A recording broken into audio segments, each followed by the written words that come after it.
university student, I was exposed to the work of Chancellor Williams, specifically destruction of Black civilization.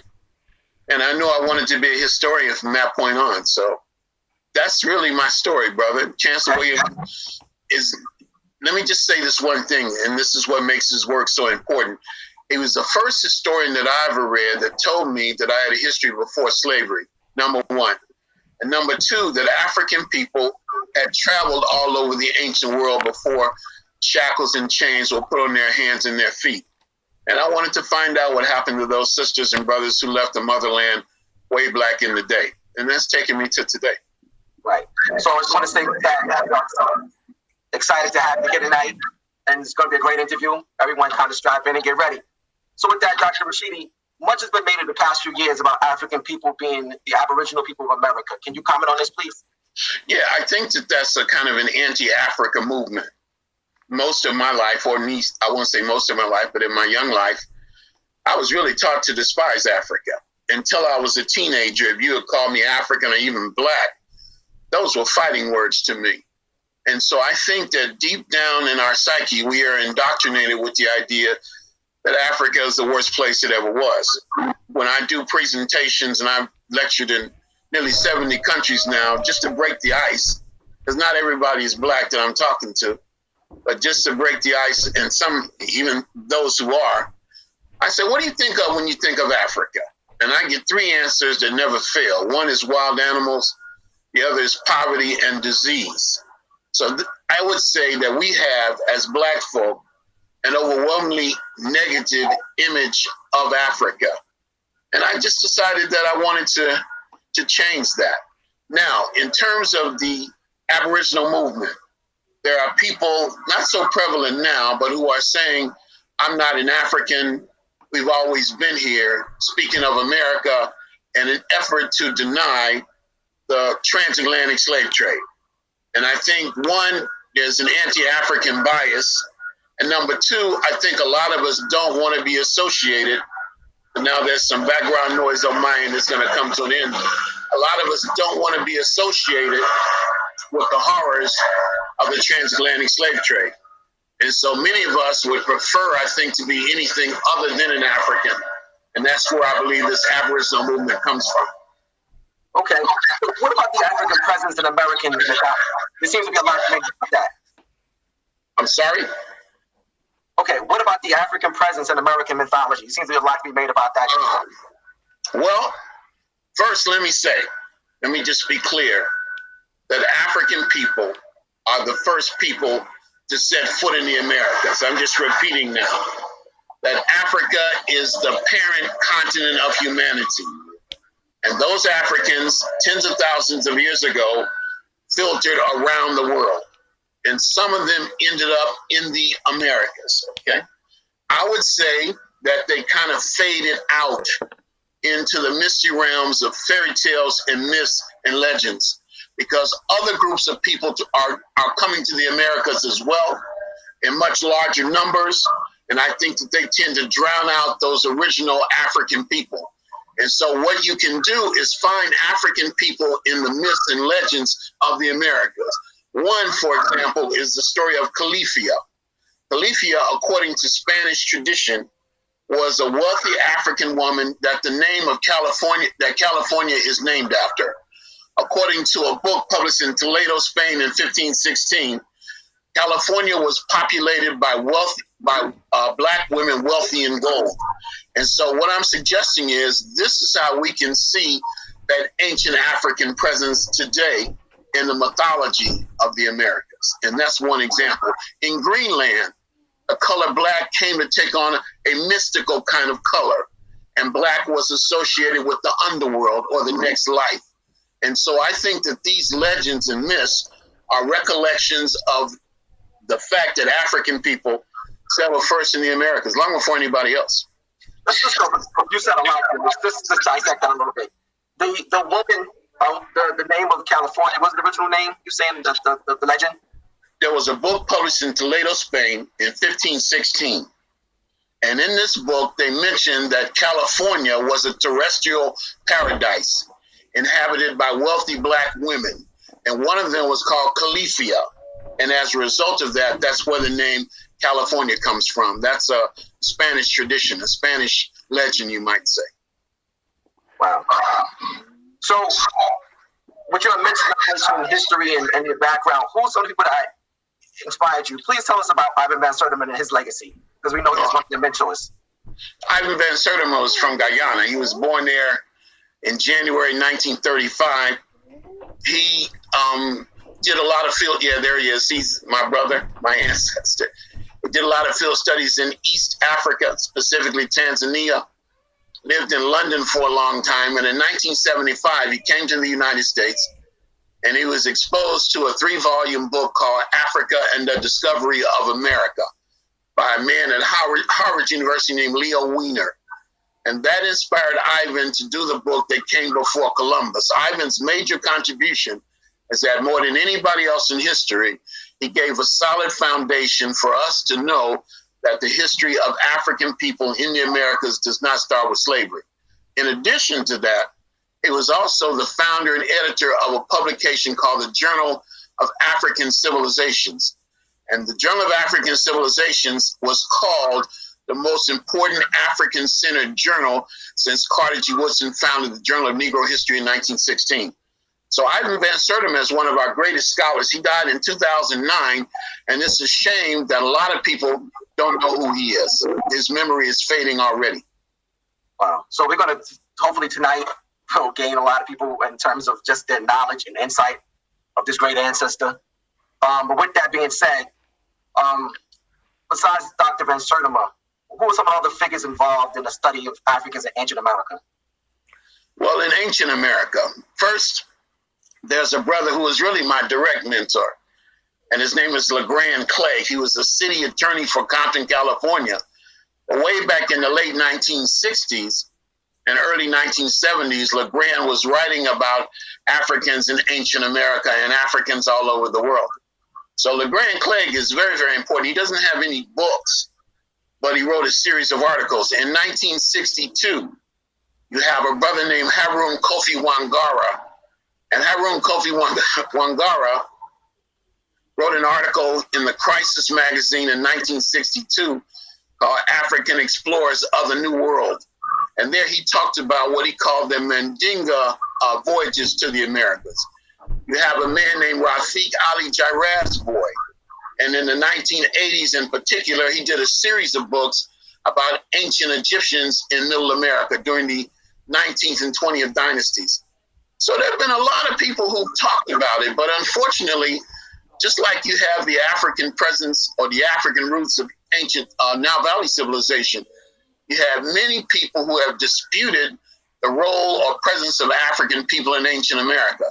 So these are real pioneers. Not all of them are African. You have a man named Alexander von Woutenau.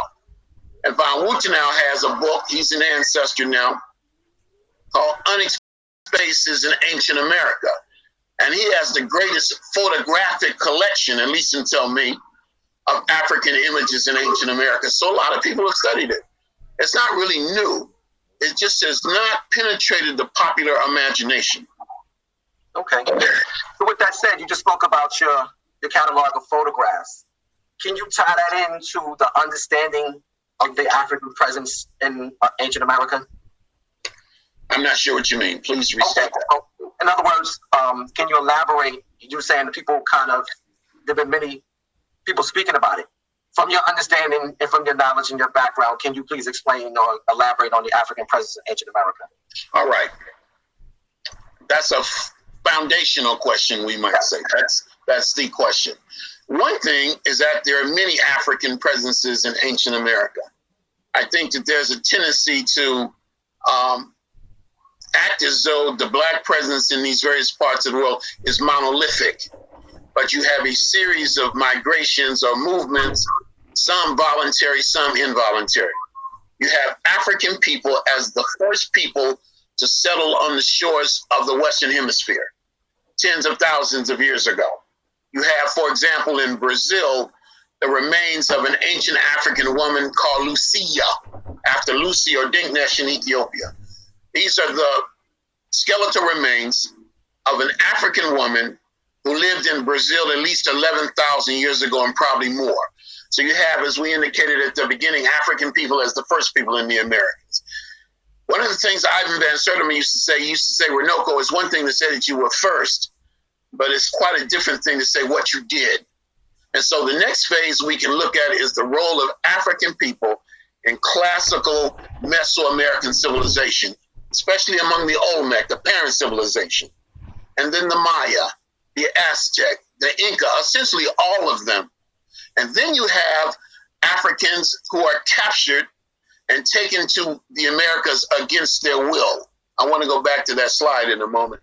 Against their will. And even now, the movement continues. You know, you have Africans from the continent who are students, who are businessmen, who are in the Americas because Africa has been so raped and robbed and pillaged that many people leave Africa in search of a better life. And so what we are talking about now is the second phase, the classical period of American civilization, sometimes called Mesoamerica. Now, this head right here that you see in front of you is the head that was on Ivan Van Sertima's book that came before Columbus. And this is what we call, one of what we call the La Venta heads.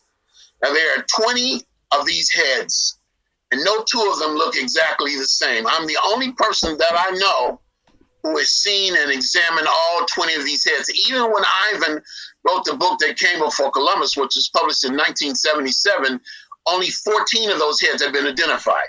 So they're still finding them. So go back to that picture and let's talk about it for a moment. Let's use that as an illustration. Can we see that head again?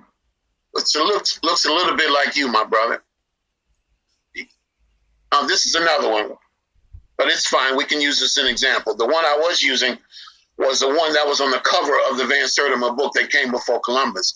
But this is located in the same area. There are 20 of these heads, and they are divided into 4 areas. The first 10 are from an area called San Lorenzo.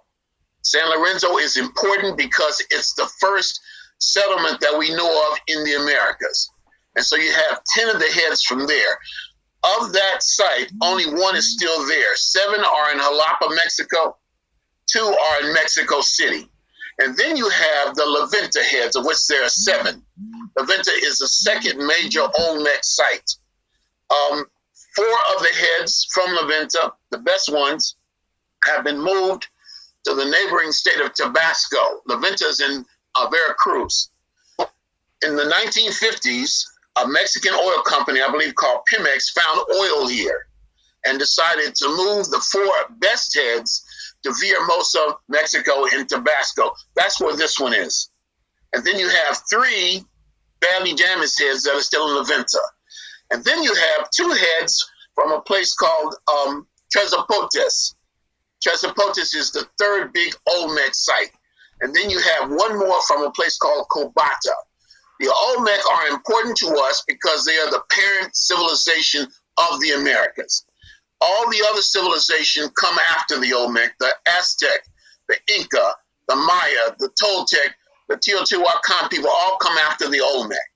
And the Olmec, according to Ivan Van Sertima, and I'm a disciple of that, had an African element inside it. Dr. Van Sertima didn't say, and here he disagrees with some other scholars, that the Olmec were African. He said that at a certain time in history, a small group of Africans, a fleet of ships from the Nile Valley, sailed across the Atlantic and entered the Olmec world and turned it out. They showed how to move large objects in stone. They introduced calendars. They introduced major forms of advancements in agricultural science. And as a result of that, those Africans who came from the Nile Valley were given an exalted-like status.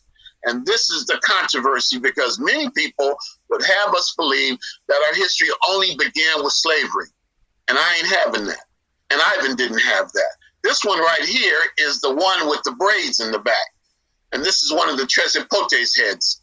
And it's very, very powerful. As I say, no 2 of the heads look alike. They're scattered in Mexico City, in the state of Veracruz, and in the state of Tabasco, all 20 of them. Yeah, those are the braids. And this is the only one with braids. Now, we don't know who these Olmec heads represent. Leo Wiener, who I talked about at the beginning, who mentioned that he's the first person, first scholar of any ethnic group that I'm aware of to really deal comprehensively with the African presence in ancient America. He believed, and this is astonishing, but we're talking 1920, 100 years ago, he believed that those heads represented slaves. One of those heads weighs 100,000 pounds. Even common sense would tell you that who would build a massive head, 100,000 pounds, for a slave, and the master is not represented. This is the first head that was identified. And this one was identified in the 1860s by a Mexican scholar named Jose Melgar, who said it looked Ethiopian. Now, this is in the 1860s. This is the first head that was identified, and this is one of the Tresopotes heads. The one with the braids is the companion head of this. Now, you would think, at least I would think, that just looking at these heads, you would say, there's a brother, there's a black man. But we have been so ingrained with a sense of inferiority, or the inferiority, the view, the general view, that many people think that black people never did anything, that even when you're looking at it, you are not able to digest what you are saying. I think that's called cognitive dissonance. No, we're right on point with that. So with that, we talked about the Olmecs. Can you elaborate on some of the other civilizations in ancient America? Well, the Olmec is rapidly followed by the Maya. And I'm going to do a presentation at the end of the month, but I wish in hindsight now, maybe we'll have to come back and do it again. I thought about another image I could show. I have like 100,000 photographs, all original pictures, amazing collection. And one of the images I have is from a Guatemalan temple, and I should have included it tonight. And it's a Mayan stela. It's a column. And on top of the column is an Olmec head. It's as though the Maya were acknowledging their Olmec ancestors and Olmec predecessors. And there is a black presence among the Maya too. I don't know if it is symbolic or it's ethnic or both. So the Maya really are big. The Olmec civilization is on the Gulf Coast of Mexico.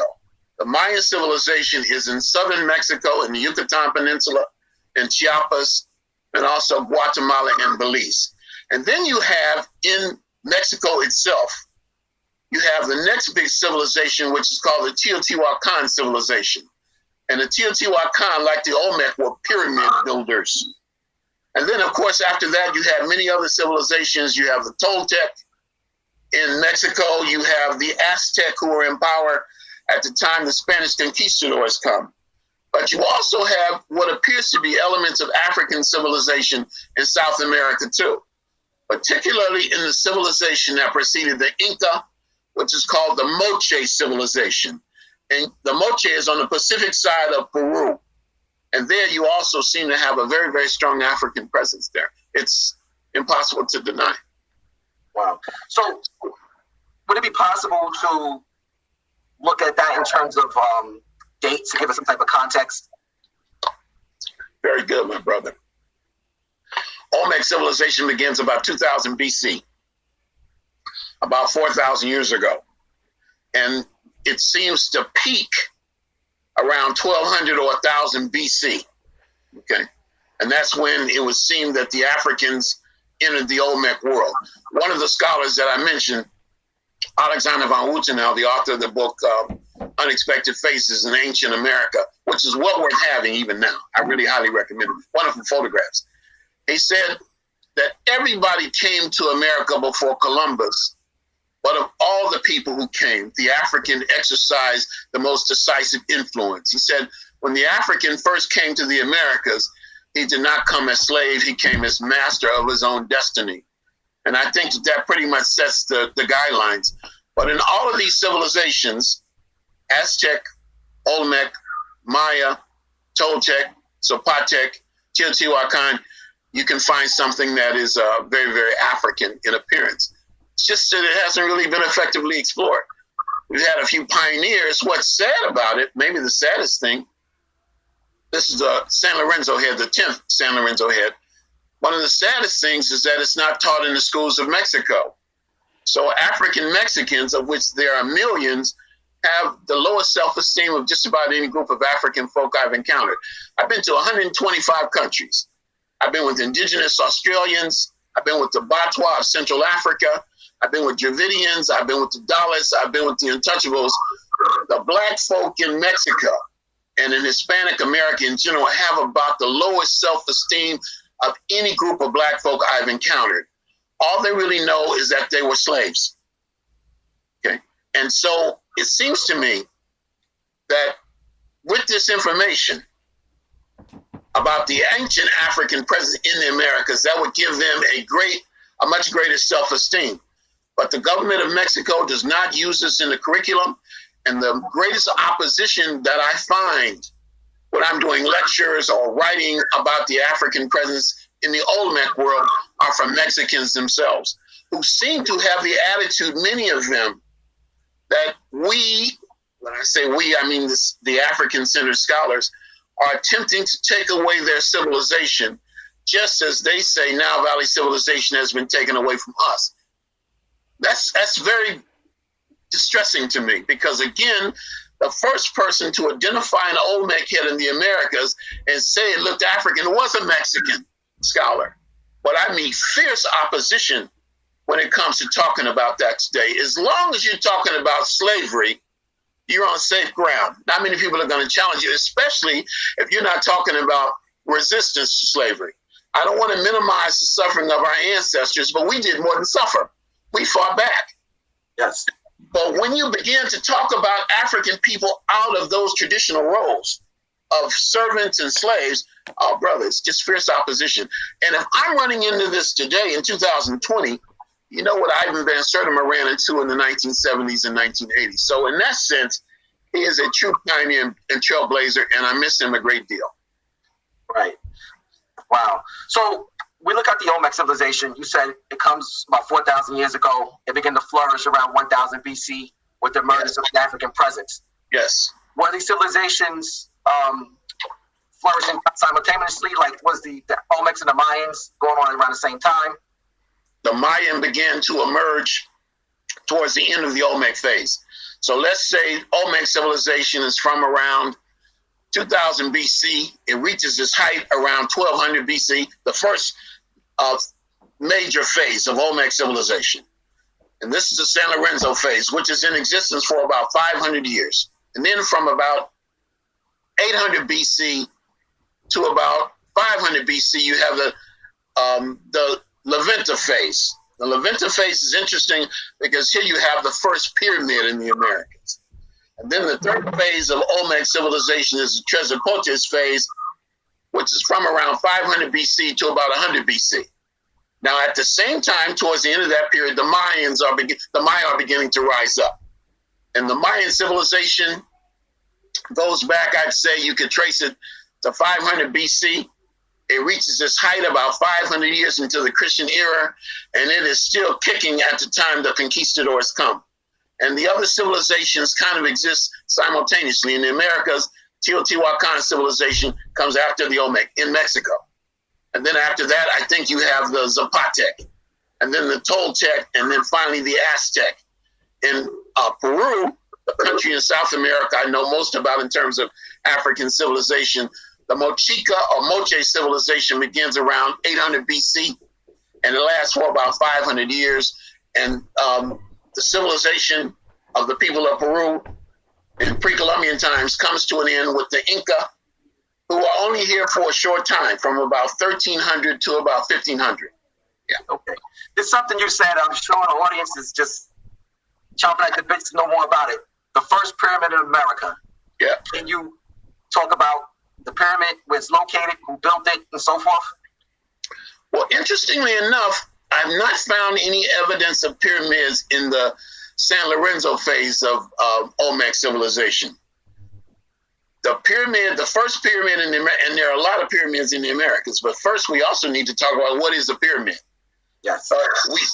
What we find in the Olmec world at the city of Levanta, which is really a small town now, is the first true pyramid in the Americas. It's not very big, but it's spread out. I would say it's about 150 feet high. It would be smaller than the step pyramid of Djoser, designed by Imhotep at Saqqara. And so that's the first pyramid. And anybody can go there and see it. Sometimes people say, Runoko, why don't we know more about our history? And I would say because we're not doing the hard work. You cannot expect the same people or the descendants of the same people who enslaved and colonized you to teach you your history. That's our job, and that's our responsibility. And it seems like we are waiting on somebody to do it for us. The information is there. We just have to follow up. We just have to go dig. We have to make knowledge of self a greater priority than we do, I think, at this point. So that first pyramid, would that have been constructed in the Olmec or Mayan? Olmec, certainly. Olmec. It's an Olmec pyramid. Okay. Okay. And so, remember now, African people were at the pinnacle of Olmec civilization. I started talking about what those heads represented, and I mentioned Leo Wiener and his idea that they were the heads of slaves. Other people think that they are the heads of great athletes. Interestingly enough, that's not as far-fetched as it may sound. The Olmec were the first people to introduce organized sport in America. So African people are at the forefront of even that, organized sport. But I have little doubt. And then there are other people who believe that the Olmec heads, these African-looking heads, these massive stone heads, one of which weighs 100,000 pounds, represents the heads of deities. But I think that these heads represent dynasties of African kings who ruled over ancient Mexico. That's what I think. Now, this one that you can see in front of you is interesting because it still has brown paint on it. So not only are the features African, but these heads were originally painted. And this one apparently was painted a rich brown color. So it seems to me that we should be able to see these and say, that's a black man, that's an African that came to America long ago. And many people would see that. But there are many arguments, fierce opposition. For example, at UCLA, one professor was famous for saying that originally these heads didn't have these broad features, these African features. They had longer noses and thin lips, and that there was a massive earthquake, and the earthquake caused the heads to roll over in the mud for a long time. It's a true story now. And when they stopped rolling, they looked like black people. And the mud gave them a dark complexion. This is the kind of nonsense that is still being propagated. So, you know, there's a lot of, I guess you could say, controversy around the Olmecs being Africans. Yeah. Why is this? Well, I just think because racism in academia in the modern world. We still have arguments about whether at least some people do. I don't have any arguments. But some people are still debating whether the ancient Egyptians were black. Yeah, I don't debate race when it comes to Kemet. Yes, we don't do that. Now, so there's another civilization, though. Let me just throw this in there. You have many great black civilizations around the world, including the Moors in Spain. Of course, we know about the Moors. The word Moor means black. It literally means scorched. We have evidence in the art of the Moors being black. Shakespeare used the word Moor and Negro as synonyms. So I take tour groups all over the world. A few years ago, I took a group to Spain, and we had a white Spanish tour guide, and I'm just trying to let this man do his job, and I'm giving lectures at night. Well, for one afternoon, I just had enough. I said, tell me, this is a little blonde, milky-looking white man. I said, what did the Moors look like? And he said, oh, they look like me. Why did he say that? He had a bad day, my brother. The word Moor means black. And we have physical evidence. We have the same phenomenon around black people all over the world. If I take you to China or black people in India or Southeast Asia, we would have that same kind of opposition because we are told black people ain't nothing, ain't never been nothing, ain't gonna never be nothing. And that is why we must study our history and not depend on anybody else to tell us our story. If we depend on other people to tell us our story, then we deserve just what we get. Right. So, looking at the artwork of the Olmec head sculptures, that they were African. Can you give us something comparable in the African world that relates to those images? Well, the interesting thing is that I don't see anything quite like the Olmec heads in Africa itself. Now remember, and even in terms of African scholars, there are really two schools of thought. One is that the Olmec civilization in Mexico was an African settler colony that those were black. The Olmec were black people who lived in the Americas a long time, and at a certain point in time, it flourished. It took off. The other school of thought, which I subscribe to, and Dr. Van Sertima subscribed to, is that the Olmec civilization was a Native American civilization, into which, at a certain time in history, a small elite group of Africans came in and turned it out. And they were elevated to a status of like gods. And I think that the evidence seems to support that. Now, what do I mean by that? The United States not long ago had an African-American president and a beautiful African-American first lady and an African-American attorney general who was married to a black person and another one who was married to a black person and a black national security advisor. Whatever you think about them is not important. And we had entertainers, we do, athletes like LeBron James and Naomi Osaka and Oprah Winfrey. That doesn't mean the United States is an African country, though. It means that African people at a certain point in U.S. history were elevated to a very powerful, invisible status. In the Olmec world, I think it was the same thing, that at a certain point in time, this group of Africans showed up and more or less took it over. Okay, so I think that's the issue, and that's the most important thing. That puts the Olmec civilization into a kind of context. So when we think in terms of the Olmecs and that great civilization, what happened? Like, what was the catalyst that made it fall? All civilizations rise and fall. Nile Valley civilization, as great as it was, lasted for thousands of years, but it collapsed.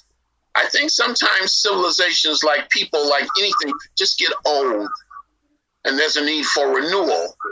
And so while the Olmec civilization declined, again, you can see a black presence in the art, and I believe even the history of the civilizations that came after that. And so it wasn't like it was completely snuffed out. I think it just filtered into the subsequent civilizations. And that's why we call civilizations like the Nile Valley civilization and Olmec civilization, et cetera, parent civilizations. And even now, if you go to certain parts of Mexico, you can see people that look like those massive Olmec heads, especially in the state of Veracruz. So I don't think the Olmec civilization really died. I think it just kind of filtered out or blended into the civilizations that came afterwards. So just to recap quickly, we think of the Olmec civilization geographically on the east coast, the Gulf Coast of Mexico, mm-hmm. Will be north or south of the Gulf Coast. Right. No, I'm asking, is it north or south of the Gulf Coast? It actually bordered the entire Gulf Coast. The entire Gulf Coast, okay. And you have these three powerful kingdoms, San Lorenzo, La Venta, Trezopotes. But you also have what we could call an Olmec empire. So we have extensions of the Olmec world that go well beyond Mexico City.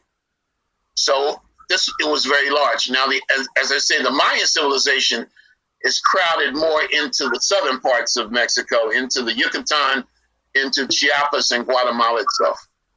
I just want to just make it real clear and plain for people so they can put the geography with the time mm-hmm. and bring it all together to really, really understand what's going on.